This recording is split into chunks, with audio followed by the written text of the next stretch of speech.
Welcome, everyone, and thank you so much for joining us. I'm Stephanie Bruder, the president of UN Women USA New York, and we are so excited to have you here with these champions in their fields today.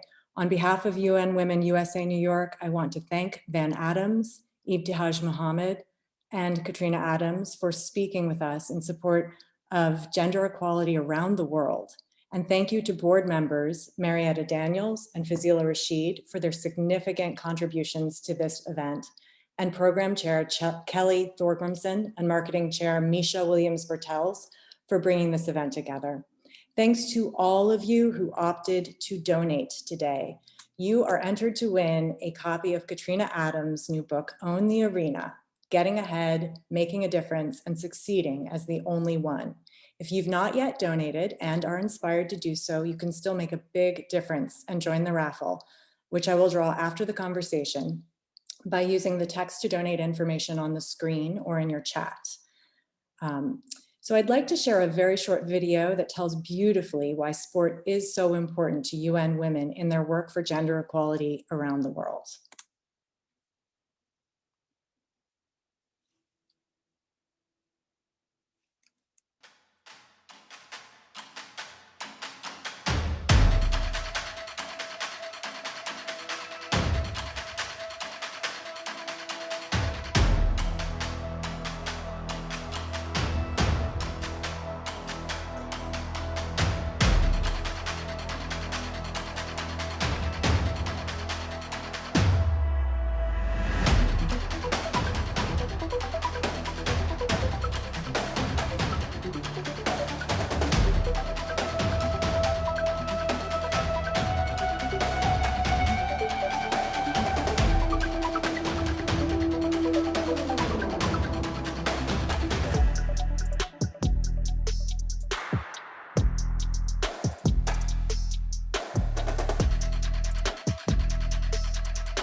And here are some of the participants in UN Women programs for sport.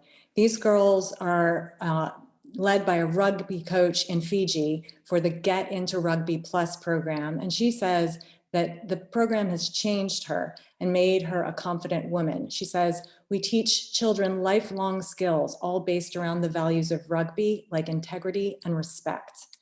This is the One Win Leads to Another program in Brazil, which works with girls and young women to build their self-esteem through sport and life skills training. And this is Brazilian soccer player Marta Vieira da Silva, who is UN Women Goodwill Ambassador, and says, I want to use my story to empower girls everywhere, to work towards their goal in whatever area that may be, in sport, in life, in work. Here are the Cairo She-Wolves. They are one of the first all-women American football teams in Egypt, and they participated in a UN Women campaign to correct negative perceptions on masculinity. And here are soccer participants in Jordan in a program helping to integrate Syrian refugees. Radwa says, by playing football, I had the chance to meet with very kind and warm-hearted Jordanian girls that became my friends. And now I am so thrilled to introduce these women. During the conversation, you can submit your questions in the Q&A, and Kelly will pass along as many as she can for the Q&A following the conversation today. Ibtihaj Muhammad is an entrepreneur, activist, and 2016 Olympic bronze medalist in fencing.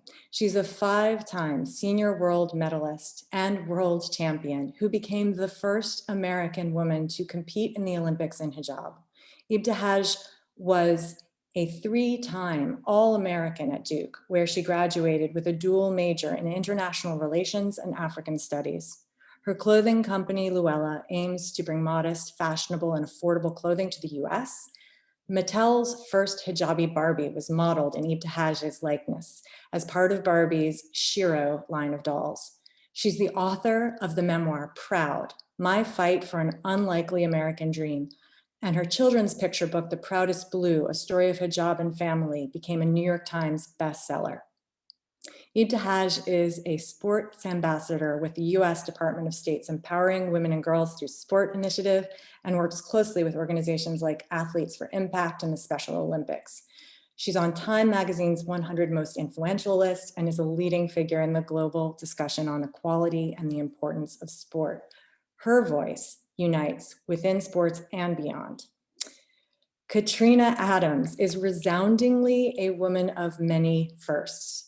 The first African-American to lead the United States Tennis Association, the first two-term chair and president, and the first former player to hold that honor. She's the youngest person responsible for its over 300 million in revenue and over 700,000 members. And with her at its helm, the USTA opened a national campus in Orlando, transformed the Billie Jean King Tennis Center, and achieved unprecedented outreach to underserved communities. She attended Northwestern and led her team to a Big Ten championship, then partnered to win the NCAA doubles championship and competed for 12 years on the WTA tour, winning 20 career doubles titles, reaching quarterfinals or better for all 4 Grand Slams. She's made Adweek's Most Powerful Women in Sports twice, not to mention Forbes' Most Powerful Women in Sports and Ebony's Power 100. She's vice president of the International Tennis Federation, chairman of the Billie Jean King Cup Committee, chairman of the Gender Equality and Tennis Committee, executive director of the Harlem Junior Tennis and Education Program, and so much more. She's the author of the recent release, Own the Arena, which we're so excited to hear so much about today. Our moderator, VanAdams, is the president of the VanAdams Sports Group, where for nearly 2 decades, she has represented iconic sports celebrities and executed marketing campaigns for their personal and business ventures.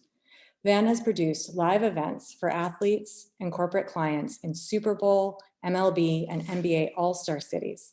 She's a top 25 leading women entrepreneurs and business owners award recipient and one of Crain's New York most notable women in sport business. An advocate for women in business, she's the creator and producer of Gathering on the Greens, an initiative that encourages women to grow their professional networks through golf. And she's the host of the Birdies for Business interview series, where with business leaders, she shares advice and tips for career advancement. Van is president of the New York City Metro chapter of Women in Sports and Events, or WISE. Van, thank you so much for leading the conversation of this incredible group of women. Please take it away. We're all so excited.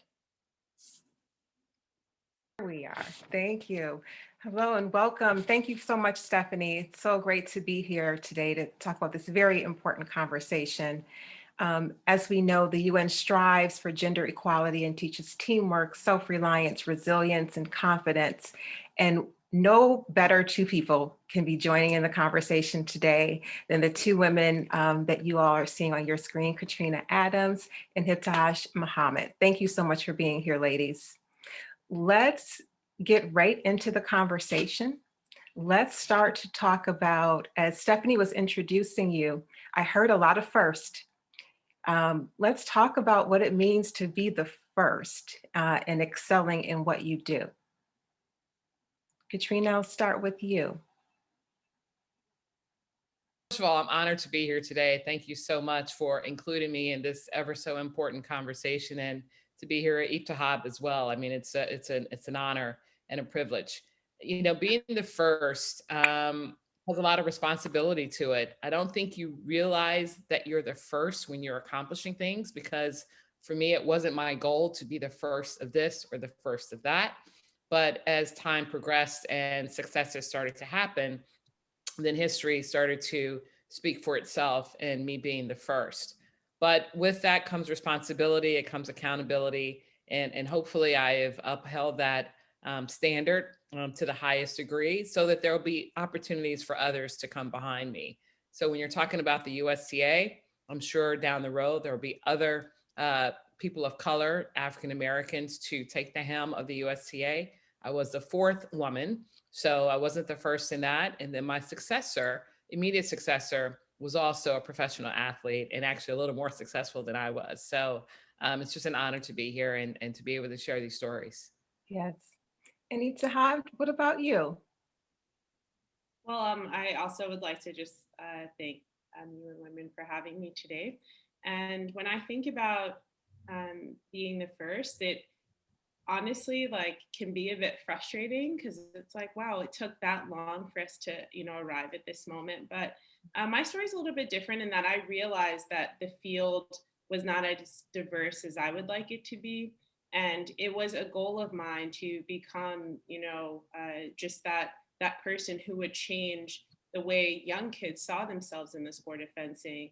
I realized that it was a space that was not inclusive for someone who looked like me. And I wanted to change that. I had no world ranking, no real like experience on the senior level when I graduated from college, but I knew that I had a work ethic that was unmatched, and I just really believed in my own abilities. And to be the first, honestly, it to me it speaks to the power of resilience and the power of just you deciding your own journey and not allowing other people to dictate that for you. And that's something that I feel like we can definitely communicate to young kids out there and help them live out their own dreams in whatever sport they find themselves playing. Yes. And I remember when you competed in the 2016 Olympic Games, you exposed a lot of young people to fencing.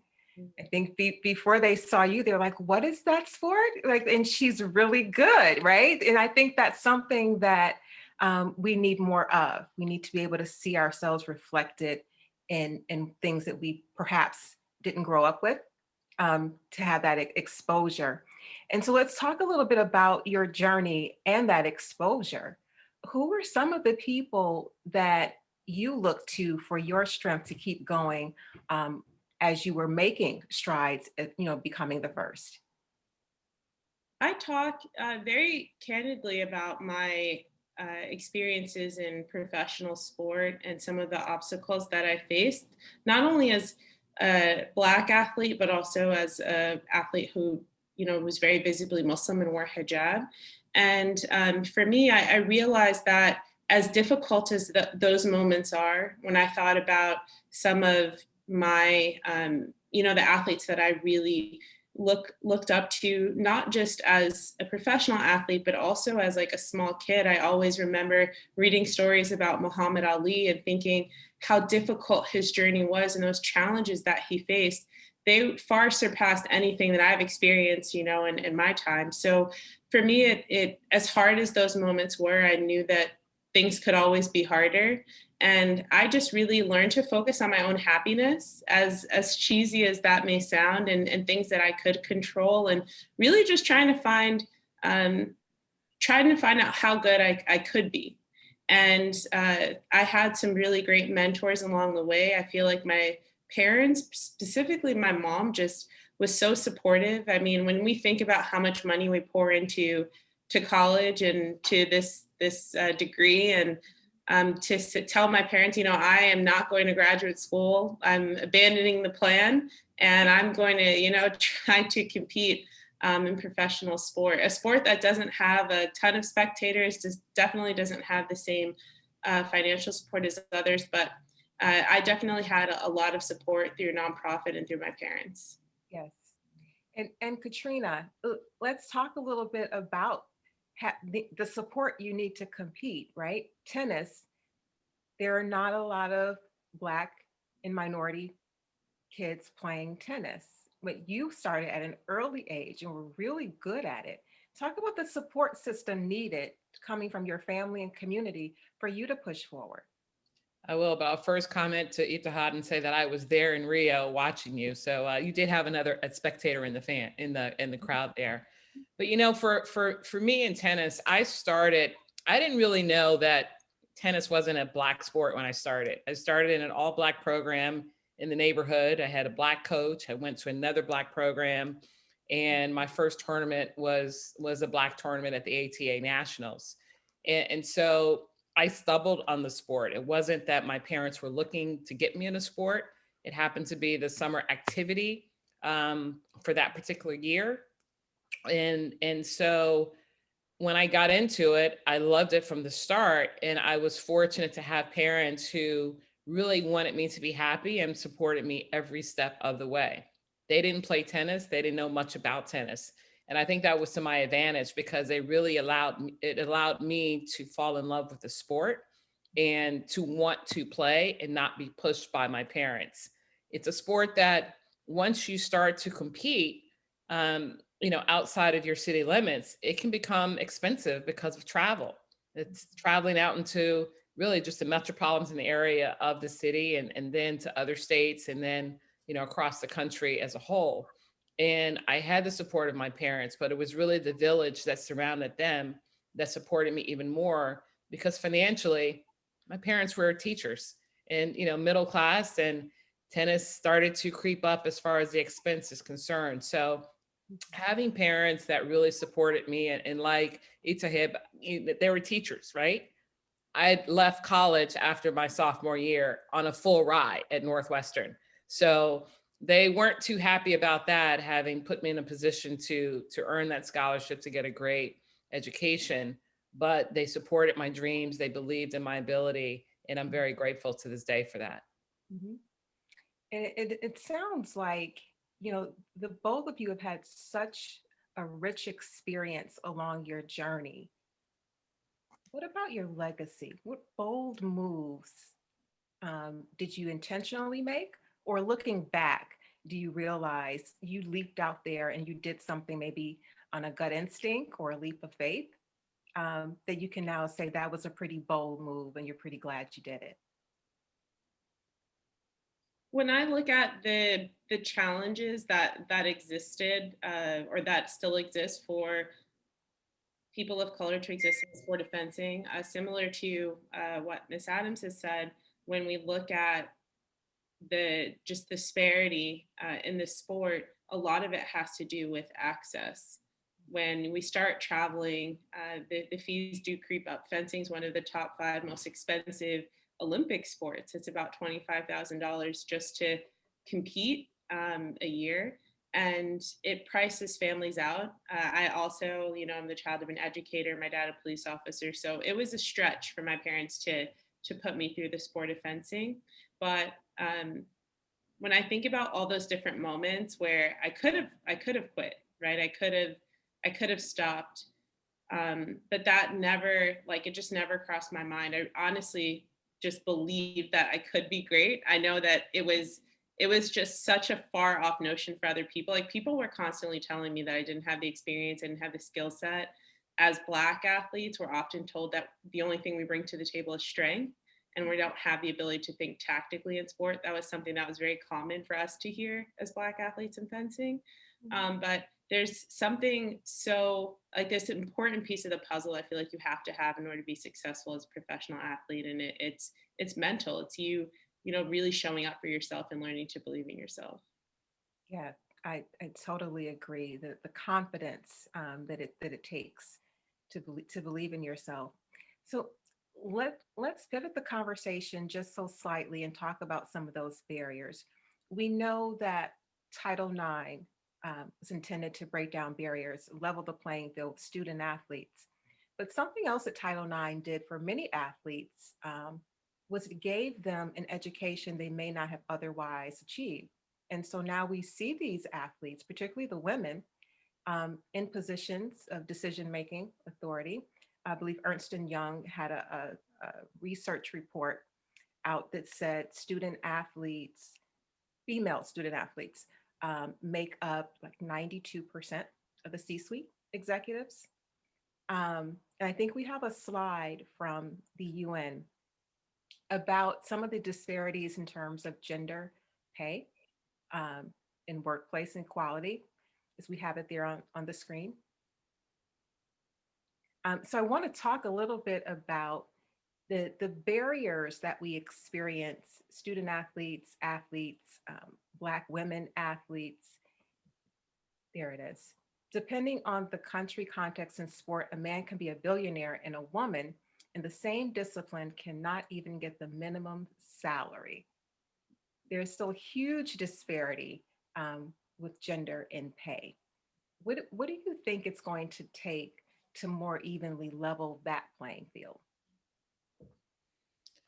Well, I'll speak to that. I know Ibtihaj is, in fencing, it's a very different discipline, but in tennis, I was very fortunate to be in the leading female sport globally that provides an exorbitant amount of prize money around the world and many events. And the majority of that really being in the Grand Slam events, Australian Open, Roland Garros, Wimbledon, and the US Open, where we pay equal prize money to the men and women.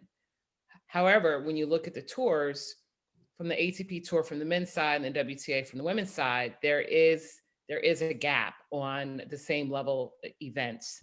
And that's something that has risen, it's grown, it's changed. We've closed the gap over the years, but there's still so much work to be done. And we as female athletes are out there working just as hard, if not harder, and being more successful in many of the sports that we represent, particularly here in America, where our female athletes are getting paid much less. And that has to stop. We have to close that gap. We have to be recognized that our abilities, our athletic abilities, our mental capacity to be champions is much greater in so many areas of different sports. And we have to continue to voice that. We've seen that by the US Women's Soccer League team in recent years, fighting for that with the US hockey team, et cetera. And as long as we are continuing to voice and be heard, then hopefully we'll be able to gain access to closing that gap going forward. Katrina, do you think we need more women at the table making the decisions within our sporting organizations? Well, absolutely. I think that diversity of thought is huge. You have to have diversity of thought in the room to understand different dichotomies of what's going on and what's expected and what people are working for. If you're only hearing from like-minded people all the time, you'll never understand a different thought process or why we as women should be in the room. It should be women of color, people of color, women, all types of backgrounds to be able to give educated and knowledgeable opinions as to what's happening in the world. And when you look at sport, I mean, that's the beauty about sport. Sport brings everyone together from all over the world, striving to be the best they can be. And if we could have that same mentality in these boardrooms that are making the decisions, then we'd be a far more greater down the road than we are now. Yeah. Ibtihaj, you want to weigh in on that? Well, when we look at the U.S. women's national team and them being very vocal about the gap that exists within soccer, and my question, I actually have a question for Katrina. We saw Luna, I think it was Luna Bar, pay the difference to the women's national soccer team. I think it was like $30 some odd thousand to each player that would close that gap between the men and the women and what they're paid. But how do we hold these organizations accountable? And like you spoke about the difference between Grand Slams and these other competitions, and there being still this pay gap that exists. Like, how do we hold the organizations themselves accountable? Yeah, it's challenging when it comes to the tours because each tournament is owned by an individual or a group or a company. And so the sponsors that are coming in, that they're luring into their events, are only want to commit a certain amount of money. So it's not to say that these owners of these events are not trying to get the proper amount of prize money in there for their players. We have seen it go up. We have seen some of the tournaments where we have joint events that aren't Grand Slams, where they have actually closed the gap and have become equal in prize money. And that's even more important when you're watching the same tournament at the same location, and on that final Sunday, you realize that the men are getting paid differently. So it's holding them accountable and continuing to, put the hammer down on making sure that we are fully respected in our discipline and our craft, because our athleticism and the way that we play our sport sometimes is much better than what we're seeing on the men's side, where it's just a big serve and the point is out. Whereas on the women's side, you see a lot more tactical play from the top level of the game. And so, yes, holding these sponsors accountable. And thank you to Luna Bar for coming in. That's a sponsor that has Yeah. come in and leveled the playing field for them. But we need that across the board in all sports. I think sports also needs an updated evaluation system in terms of how they assess and determine which sports they want to sponsor, what they want to contribute, which female athletes they want to sponsor. Female athletes have the highest influencer rate on social media, right? Women, in terms of consumerism, make the decisions. They have the buying power, but yet and still there are some sports sponsors who are not finding the value in that and thinking people won't watch or it's not important enough. And so when they do sponsor, they don't sponsor at the same levels. Katrina, how do we change that?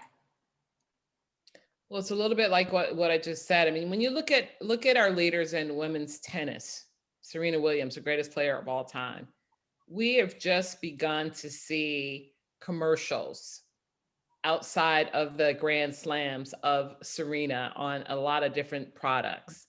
It's the first time probably ever that we've seen consistency of that female athlete that is getting the sponsorship that she deserves. But we also need that with our other players and our other athletes to show that they are valued. They add value to what we want to do in society of luring young girls into sport. They may not go into tennis, but they see this woman as an athlete that's there. And therefore they're saying, hey, I want to go into sport. And then we start to grow that base that much more. And that entices these companies to want to get behind these young girls or these programs and community centers, et cetera, to give them the ability to produce these amazing young girls into amazing athletes. But it's really hitting them in the pocket where it counts on, do we support their product if they're not supporting our sport? And that's something that we have to figure out as consumers. Mhm.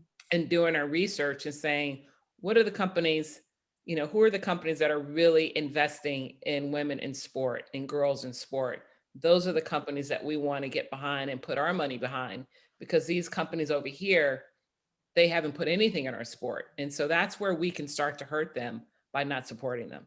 Right. And there's a company that has done a very good job and is continuing to do a good job, most recently with the WNBA and the jerseys that they just made the announcement last week, a first of its kind, not only team jerseys, but fan apparel for the consumer, is Nike, right? And we know Nike, the hijab, we know that Nike is always out in front with corporate responsibility, but also they seem to do it from a more organic and authentic place, listening to their consumer and watching the world that we live in. How important is it for a company like Nike, like Luna Bar, to hold true to their values? Can they then hold other companies accountable? Yeah, I was thinking about what Katrina was just speaking about when we think about an athlete like Serena. And we all know how amazing Serena is. Serena is like, in my mind, my best friend, but not really. She's the player that I remember seeing and always thinking that there was so much similarity to her and Venus playing in beads. Like I'm talking like taking it way back to when they were super young, but just always seeing myself in her as an athlete. And I think there's more to the story of why Serena didn't get the deals that she's always deserved and why we see her all of a sudden in, a lot of commercials, and we're seeing her get the endorsement deals that she deserves. I think it's more than just big companies trying to push women. I think that There's also a disparity that exists between Black female athletes in particular, and those other athletes who may be in their fields who may be getting more endorsement dollars, even though they don't have, the same skill set. But how do we make sure that companies are not performative in this moment? Like this last year has been really important in the fight for racial justice, particularly for African Americans. And we've seen a lot of companies like Ben and Jerry's or Nike really push, I would say, the envelope when it comes to speaking on issues of social injustice. But I think, to me, the real question is, how do we make sure that it's not performative? And a lot of that has to do with what not only happens from a marketing perspective, but what happens, within the boundaries of that company. And something that we spoke about earlier, but making sure that there is diversity that exists within these companies as well. Okay. And that you bring up a really good point. I think there's a cultural shift that's happening. And studies suggest that it takes a generation for the shift to be complete. And it feels like we're right in the middle of it. We're somewhere between the performative and the actionable, right? In terms of diversity, equity, and inclusion efforts, that has to come from the top. My opinion, we need the top levels of executive management to set the tone for others to follow. But it seems what's happening is it's coming from the middle of people really wanting to work together collaboratively to make it happen. And they're getting met with maybe some resistance or some other barriers. How can we hurdle that to bring things full circle and move us forward to a better place? I think it's important that we continue to encourage our male allies to support our efforts as women and to really understand the importance of diversity of thought, as I mentioned earlier. As a chair of the Gender Equality in Tennis Committee for the ITF, the International Tennis Federation, we are really focusing on trying to provide the tools necessary for these countries that are far behind. And we focus on 5 pillars. And those 5 pillars really represent not just bringing our young girls and women into our sport. We're one of the sports where we're pretty much level with participation, but being able to get them into the boardroom, to get them on committees, to get them on commissions. And the 5 pillars are focus on, there we go, empowering our women to take leadership positions, having balance, providing the opportunities for them not only to enjoy playing tennis, but to be on the business side, being able to create an equal advantage environment in their culture. Every culture is different in our respective nations. The ITF has over 200 member nations, so you can imagine how the culture is different in each country. But we also want to be able to raise our commercial appeal and value within our sport, and be able to speak with one voice and have that voice resonate positive images of women in tennis. And that voice is coming from the men and women. And so this is something that we really have been pushing hard. We're having these webinars right now. Advantage All is our campaign. Advantage All is synonymous with deuce in our sport. It goes deuce to advantage. So we're saying advantage all because we want to be equal in these areas. And if we can continue to really focus and elevate those 5 pillars in everything that we do in our sport, we have a much better chance of being successful and growing the base of female participants, not just as players, but as players in those boardrooms. And that's a good point, because the fight for opportunities for women to ascend, to be able to be in the boardroom, continues as well. Women are typically not promoted at the same rate as our male counterparts, or as early, or as often. And those things kind of hinder us from moving to the next level.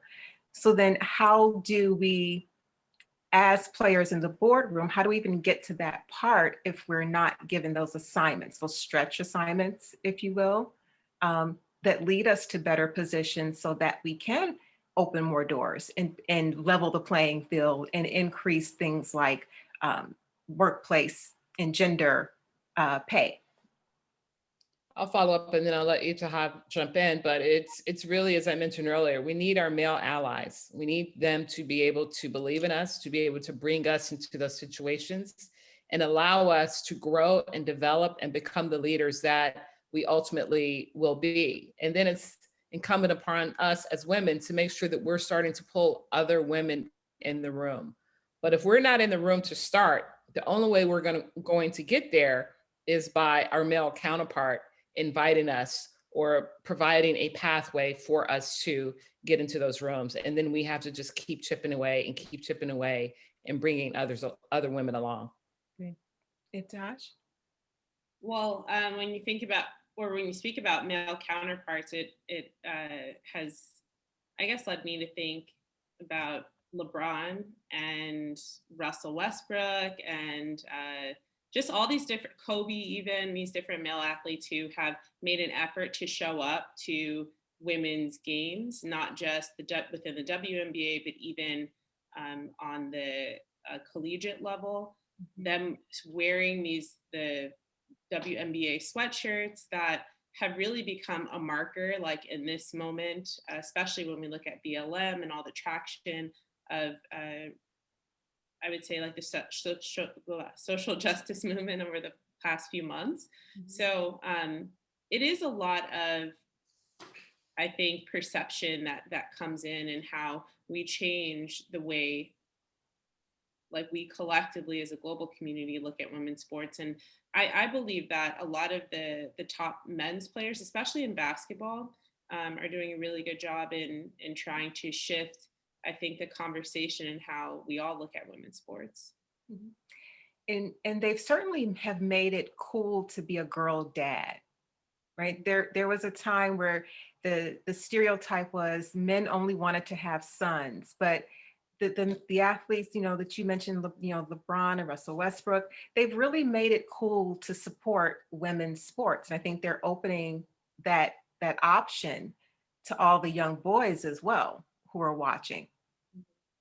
I want to come back to something that you all said a few minutes ago about it's important to have other women in the room who bring other women with them and open the door. Just from a historical perspective, it wasn't always the case now where we can see many women, many more women, shall I say, in positions of decision-making authority than we did in previous years, where there was this notion that there was only one seat, only room for one. And so that woman wanted to just hold on to her one seat and not let anyone else in. But that has since shifted and it's continuing to shift. If you had, I don't know, a crystal ball, how long would you say it would take for us to keep evolving in that way where this is no longer a conversation? Seeing a woman in a boardroom is commonplace. Are we closer to it, or do we still have a lot of work to do? I mean, being a woman in that boardroom, we still have a lot of work to do, but it is changing. A lot of companies and states, California has they have a quota that you have to have a woman on the board. And we don't want to have one, we want to have more than one, but we have to start somewhere. And so as we evolve and we get our foot in the door, I think the challenges as far as the genders are concerned, the men have always had the good old boy network and they're always looking out for their boy and they're bringing them along the way. And we haven't been in those positions to bring our girl along the way with us. And so as we are there, like you mentioned, you're almost afraid to want to suggest or make a recommendation on another female out of fear of that she would come in and replace you as opposed to sit alongside you. And I think we as women have to get to that comfort zone of knowing that our own knowledge and capabilities of being in the boardroom as leaders can only enhance our efforts of bringing other women along and multiplying along the way. But although the gap is not closing, although we are now in more boardrooms, we still have a long way to go. I think in 2020, even for CEOs on the Forbes list, with 7% and 2.6% globally. I mean, look at that gap, right? So we have a long way to even not only just get in the boardroom, but to get in and be CEOs of these amazing companies. Yeah. I think sometimes that's where mentorship comes in, and that sponsorship of your peers and coworkers who can see you. Because as we were saying before, we've got to get more women in the pipeline. And I think to get more women in the pipeline, we need to see more women doing those jobs and having those roles where we're not accustomed to seeing her. Um, and so when we think about that in terms of paying it forward or reaching back, because I know, Katrina, you write in your book, the reaching back part, how do we make it, I guess, okay, or give ourselves permission to reach back, or, you know, to bring along the next generation or even our peers? Because sometimes it's not always the next generation, it's people who are right here presently doing the work. Well, in my book, Own the Arena, you know, I talk about 12 winning match points. And so, you know, first of all, we have to own our courage. We have to own our courage and understanding that we have to step out on a limb to take a chance and a leap of faith and knowing what our abilities are to move forward. And in doing so, we need to own our voice, to be able to speak up, to be able to speak out, to be able to pull others along with our voice and represent them, to make sure that they are also seen and also heard. But also, when you get the opportunity, you need to own the table, and not owning the table with wanting to be the chairman, but owning the table with your presence, with your knowledge, with your ability to be able to add value to the conversation.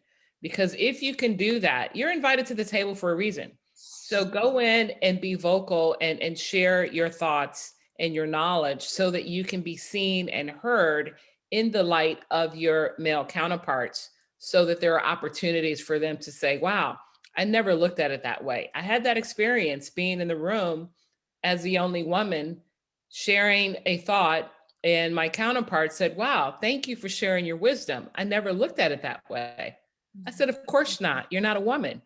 And, you know, we kind of laughed, but it's true. We're going to come in with a different angle and a different direction.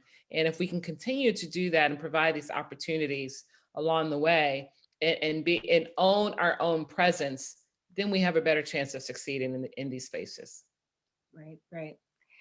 Ibtihaj, so talking about seeing her, you have a Barbie doll created in your likeness. Um, and I remember when it hit store shelves, just thinking about what other young girls would say, the options that they now have, you know, from that She Rose collection, to choose from a variety of diverse dolls. Um, what would you say to young girls, or share with us some of the things that you've said to young girls about stepping into their own and building their confidence so that they can be their own sheroes? Well, I think a lot of that comes from community. I when I was fencing, I didn't have I wasn't in a space where I was fencing with other athletes who looked like me. And I remember someone telling me about this nonprofit in New York City where there were other Black people who fenced. And I remember going there for the first time. There's about 200 kids learning how to fence on 25th and 7th any given Saturday during the school year. And it was the first time for me seeing other athletes who looked like me. And not only that, I was seeing for the first time athletes who had been to the Olympic Games, who had, you know, world championship medals, who had won NCAAs. And I had no idea that those things were even part of the conversation when I looked at sport. I thought that fencing was my ticket to go to a good university. I never thought about fencing past that. And just having people there, I think, to support me in that journey really made a world of difference. And I kind of think that the Barbie really allowed for not just people to see like a Muslim woman in sport, or a Muslim woman who happens to fence. I think it also allowed young kids, particularly those who look like me, to see ourselves as well. And that's what's really important about like my children's book or the Barbie, or even just like the journey itself. It provides this lens into the community, but I think at the same time, it also provides a window as well. So there's so much opportunity out there for us to, I honestly believe that it's limitless in a way. We just have to make sure that we see it for ourselves first. You know, and it's key that you say that, because your children's picture book, I think it does just that, right? It makes it real for people to see it, but not only for other, Muslim children, Muslim Americans to see it, it's educational for other people to see it. Yeah, so The Proudest Blue, a story of hijab and family, tells this first day of wearing hijab to school. It follows my two younger sisters, Faiza and Asiya. And you see Faiza, or you see Asiya wear hijab to school for the first time. And you see the story told from the perspective of a first grader who thinks that her sister is a princess because she gets to wear hijab. And she loves how confident her sister is in this moment. And you also see Asiya get bullied for the first time. And it's meaningful, particularly for our children, to see that we don't have to hold on to the things that, our bullies say, or that the hurtful words that someone may say, like those aren't your words to keep. Mm-hmm. And this book, I think the most powerful thing about this book is that it teaches not just children, but also all of us that the things that may make us appear different are worth celebrating.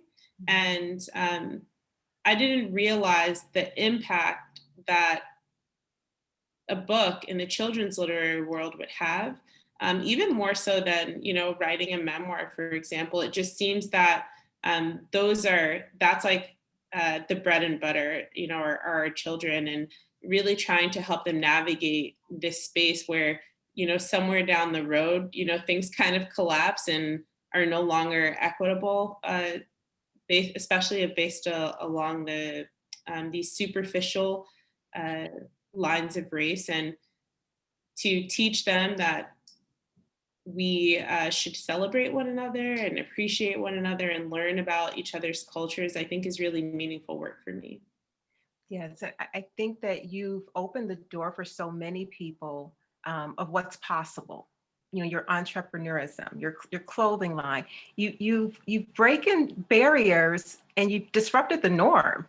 And you've done it quite well, that you've caught such the attention from other people, which I think, again, lending itself to creating a more inclusive environment and bringing the diversity of thought. I think you've done that pretty well, right?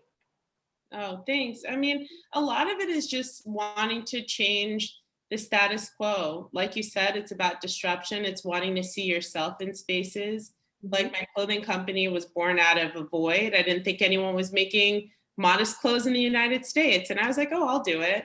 And I think that I've always been a problem solver. A lot of that probably comes from being an athlete. Yes. Yes. We're going to get ready to move into Q&A. So the audience, we please invite you to submit your questions for Katrina and Ibtihaj. I would like to ask a question as we wrap up to go to that. Again, asking each of you to be the CEO. What would you do in order to get more participation from consumers in women's sport? Well, I think for me, it's really about making sure that we have the right messages going out. Our young girls, the life skills that we learn as athletes prepare us for life, and they prepare us to be successful in business, not just in sport. And so I know for me personally, through tennis, understanding what discipline meant, building my self-esteem, my self-confidence, understanding that I had to be tactical, I had to be strategic, all of the things that are necessary to be, first of all, a good student, and then further into the business world. And if people recognize and understand the value of the life skills that are learned through sport, I think they would invest in our girls a little bit more to be able to give them that chance of being successful on an even playing field. Not just in sport, but as we elevate through life and do so in business. Yeah. Josh, you want to weigh in on that? No? It's a big task, and it's something that I personally think about all the time. Like, Oh what no, do we do? I'm sorry. It's not that I Oh, didn't you want to you weigh said in. No, I for whatever reason I was muted, so you okay. couldn't hear me. Good, I'm please go sorry to ahead. interrupt. What were you saying? I feel like I Is interrupted. is what would you do to say if you were the CEO and you had, I guess, the magic wand to get more people to participate in women's sports and be more supportive of that effort? What's maybe one thing that you would start by doing? Well, the numbers are there, right? If we make sure that we show women's sports, especially that way our girls see that this is possible. This is something that, is a journey that's meant for them. We'll see more involvement. So I would really, encourage and implore these different companies to make sure that they're putting women's sports on television. I thought it was really meaningful to see the women's basketball tournament so highly profiled this year. Mhm. I know that after every single Olympics, we see more athletes involved in smaller sports like fencing or figure skating or whatever it is. There's so much opportunity when it comes to just making sure that our girls see themselves, right, in a way like down the road. So I would just put us all right on primetime television all the time. Not only primetime television, but on the prime networks, because yeah, the one thing that is growing, and I agree with you on that, we are seeing women's sports on a lot of different networks today, particularly our collegiate sports, softball, lacrosse, but seeing the WNBA on mainstream television, seeing tennis on mainstream television, seeing our soccer on mainstream, it allows our youth to see more of themselves, or our girls more of themselves in these sports. But I'll also say, I'll go back to the commercial aspect of it, because it doesn't matter what channel you're watching or what program you're watching. If I see a Serena Williams, coming on the screen, or another female athlete coming on the screen, I'm going to stop and pause and say, oh, who is that? What are they doing? So absolutely, TV is imperative. Mhm. All right. We're going to move over to Q&A, and they are coming in. So I'm going to read this question. It says, a recent article presented the idea of linking CEO compensation to DEI organizational outcomes. What do you think of that framework for the implementation of diversity in thought and practice in corporations? Performance-based pay. Tie Yeah, it I to can the speak on salary. that. Yeah, I can speak on that. We did that a few years ago at the USTA, and really had that in their KPIs, for not just the CEO, but really your senior leadership team, because within these departments, you have to have certain measurements to make sure that they're going after them and accomplishing them, that affect their bonuses going forward. And then, of course, if that is affected on the SLT, then the CEO obviously is affected, because they're either providing the resources necessary to accomplish it, or they're not. But when we started the DE&I department of the USTA, one of our officers said, the day that we are successful, the day that you don't need me anymore, means that we are successful, and it's just seamless as to our DE&I efforts across the board in everything. But we all know that we are a long way away from really dismantling that department, when we're just finally starting to get some movement nationally, from all companies. Right. And then we have another question, and it talks about one of America's most watched sports, football, has lagged for support in women for many reasons, but the impact is huge. How do we get more male voices from football behind women's sports?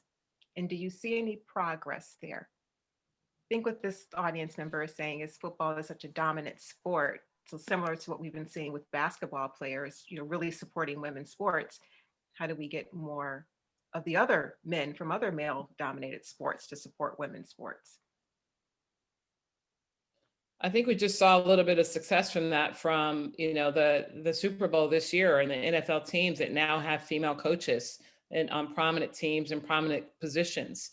We have our female umpires and referees on the field. So it is slowly changing.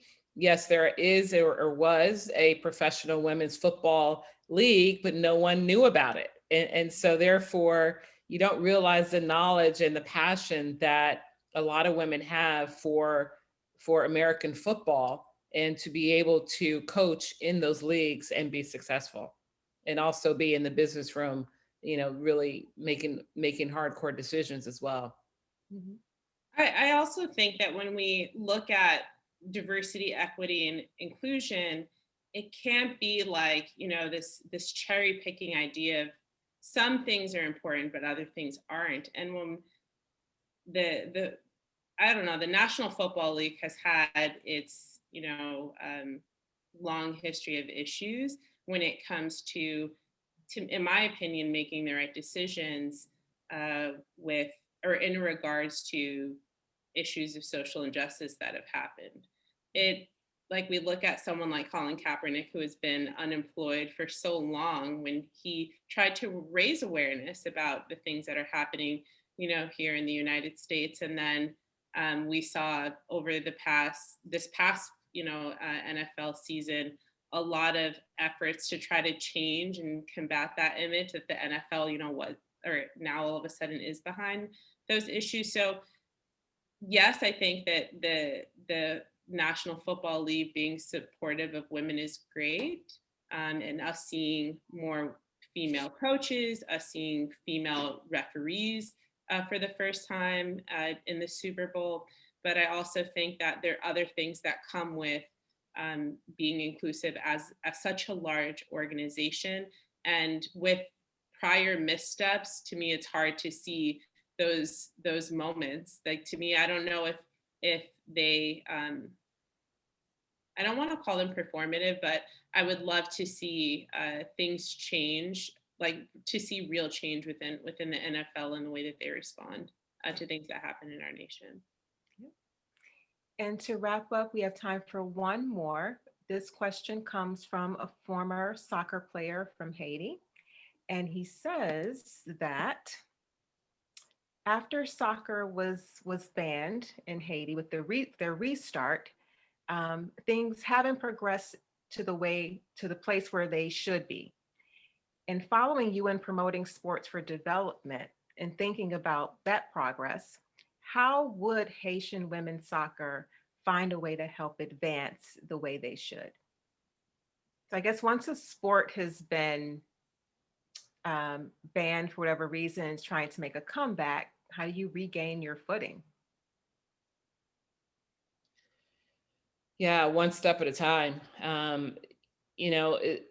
The good thing is that there's a restart. And so making sure that these athletes and young players have the proper equipment, the proper place, the proper nutrition, the proper fitness, everything to be able to return to a healthy lifestyle within the sport will allow them to represent something even more positive and greater than sport itself. Because what we have to recognize is that sport really promotes a healthy lifestyle.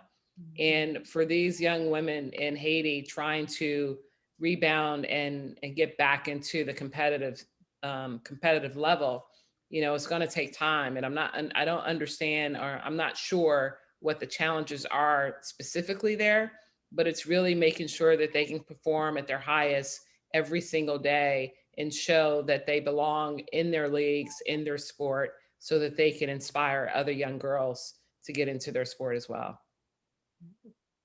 All right, we'll have to leave it there for today. I'm sure we could have gone on much longer with this conversation. Thank you, Katrina. Thank you, Ibtihaj, so much for being here with us today, sharing. And I'll throw things back over to Stephanie. Thank you. Thanks, Van. I will share our winners of Own the Arena momentarily. But first, on behalf of our chapter, our members, our donors, and our board, and the women and girls in the UN Women programs that you have supported today, I want to thank Van Adams, Ibtihaj Muhammad, and Katrina Adams. What an incredible conversation and what beautiful takeaways. And thank you to our audience for those incredible questions. Women, thank you for your leadership on gender equality and for changing the world of sports and beyond. Big round of applause on behalf of all of us. And with that, we're grateful to everyone in this room for joining, and congratulations to our winners who I just auto-generated. They are Virginia Wilcox, Laura Siankowski, and Doria Josma. Thank you all, congratulations. We will be contacting you to confirm your mailing address to get you your own copy of Own the Arena. Thanks to everyone for the difference you're making for women and girls. Have a wonderful rest of your day. Bye-bye.